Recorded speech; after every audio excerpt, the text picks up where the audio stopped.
Hey, MakiRoll, have you found anything? Both of us walked back into the pool room, and the first thing we heard was Kaito's yell. Shuichi shook his head and held my hand as we walked over to Maki.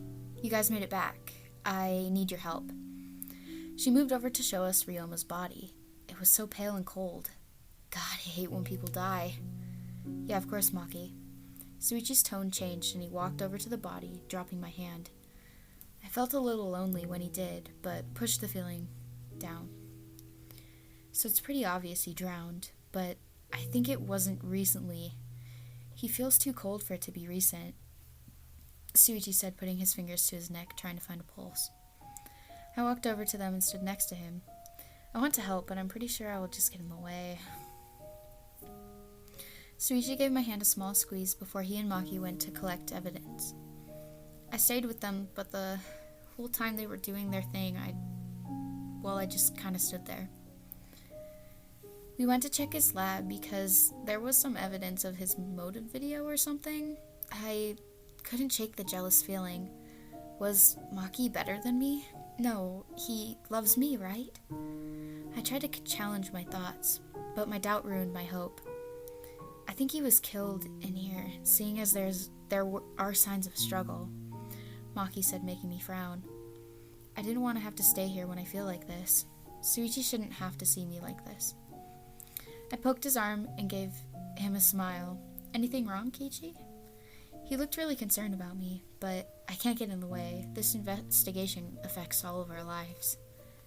I'm alright. I was just going to tell you I'm going to go and investigate the pool room again. I lied, but I hoped that this time he wouldn't notice. Alright, you would let me know if something was wrong. I cut him off. Of course, Shushu, but you need to investigate. Don't let everyone down, I said before I skipped out of the room.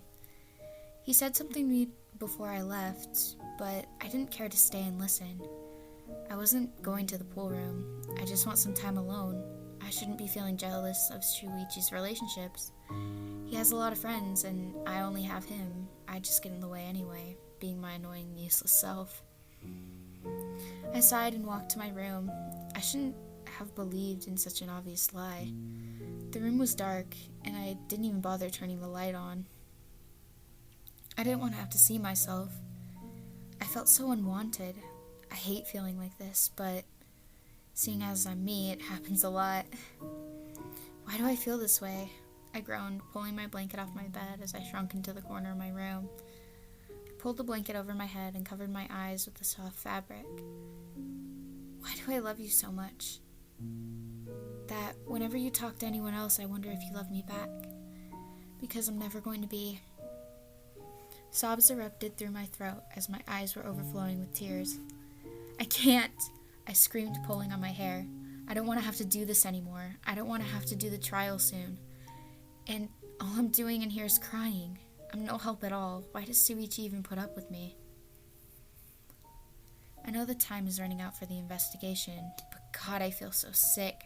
I want this feeling to go away. I want to hurt myself. I don't want to have to feel this anymore. I want to feel physical pain. I screamed into my hands, feeling more tears burning trails down my cheeks. Kokichi?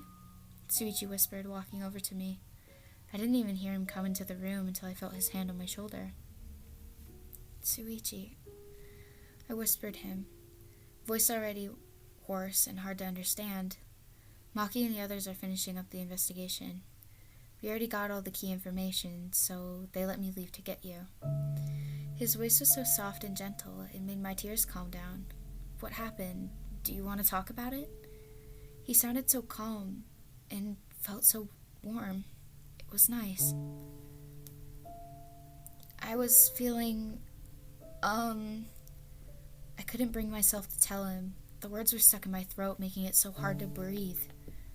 I could tell earlier you must have been feeling jealous, because the last 3 days we've been together all the time, and today I had to investigate for the trial. I could tell he was still nervous about saying the word trial, and I couldn't blame him. But I wanted to tell you that I love you, Kokichi. Although they are important friends, Kokichi is the most important person to me. My heart melted and more tears came out of my eyes. I pulled the blanket farther over my face, not wanting him to see me cry more. He grabbed my hand. While I was grabbing the blanket, he moved my hand to his heart and pulled the blanket off my face with his other hand. He placed his lips on mine and smiled against my lips. I felt my heart burst at his actions. Why did he come back for me? Shouldn't he be investigating? Koki, I can tell you've been off a bit ever since yesterday, and I'm sorry for not showing you that I cared.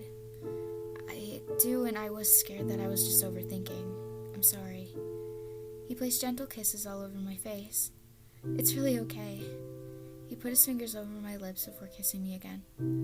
But I want to make it up to you. So after the trial, we can go do something you want to do together. I smiled at him and put my hand on his cheek. I would love that.